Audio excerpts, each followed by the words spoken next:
এখনো পর্যন্ত জানি না এই 7 মাস 10 দিনে তারা রাষ্ট্র সংস্কারের কতটুকু কাজ করেছে। আমরা দেখেছি মাননীয় প্রধান উপদেষ্টা তিনি বিবিসি সাক্ষাৎকারে বলেছেন, আমরা তো এখনো রাষ্ট্র সংস্কার শুরুই করিনি। তাহলে প্রশ্ন যে আপনারা কবে থেকে রাষ্ট্র সংস্কারের কাজ শুরু করবেন? আমরা প্রত্যাশা করেছিলাম যে একটি বিপ্লবী সরকার গঠিত হবে, একটি জাতীয় ঐক্যের সরকার গঠিত হবে, কিন্তু আমরা লক্ষ্য করলাম যারা ছাত্র নেতারা ছিলেন তাদের মতামত এবং পরামর্শকে গুরুত্ব দিয়ে একটি একপাক্ষিক সরকার গঠিত হয়েছে। এই সরকার ইতিমধ্যে তার নিরপেক্ষতা শতভাগ হারিয়েছে। এই ঈদে জামা জুতো অ্যাকসেসরিজের ডিসকাউন্ট, কারণ ডক্টর মোহাম্মদ ইউনূস নিজেই বলেছেন ছাত্রদের একটি দল দরকার এবং আন্তর্জাতিক গণমাধ্যমে সাক্ষাৎকারের সময় সেই দলকে তিনি অগ্রিম শুভকামনা জানিয়েছেন। এমনকি দল গঠনের পরে এই সরকারের উপদেষ্টারা তারা সেই দলকে শুভকামনা জানিয়েছে। আগামীতে যে নতুন নতুন দল গঠিত হবে, সরকারের উপদেষ্টারা কি সেই দলকে শুভকামনা জানাতে পারবেন?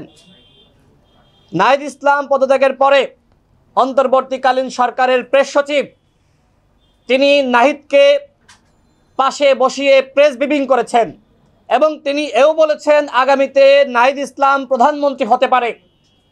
এই কথা কি একজন সরকারের নিরপেক্ষ প্রেস সচিব বলতে পারে? বলতে পারে না। আজকে এইভাবে সরকার তার নিরপেক্ষতার জায়গায় প্রশ্নবিদ্ধ।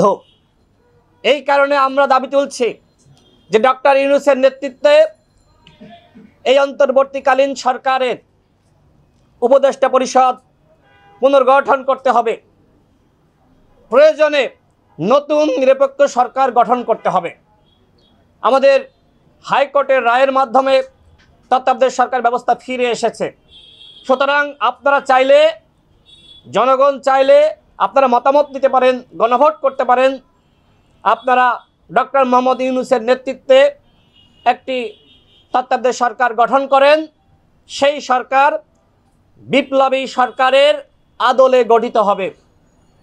আমরা শেখ হাসিনার সময় বলেছি, শেখ হাসিনার এই জাতীয় সংসদ বহাল রেখে কোনোভাবেই নিরপেক্ষ নির্বাচন সম্ভবপর নয়। শেখ হাসিনা একদিকে প্রধানমন্ত্রী, অন্যদিকে তিনি নিরপেক্ষ নির্বাচন দিবেন, সেই বাস্তবতা কিন্তু বাংলাদেশে ছিল না। যে কারণে আমরা বলেছি যে সংসদ ভেঙে দিয়ে শেখ হাসিনা পদত্যাগ করবেন, তত্ত্বাবধায়ক সরকার ব্যবস্থা গঠিত হবে, এরপরে নির্বাচন হবে।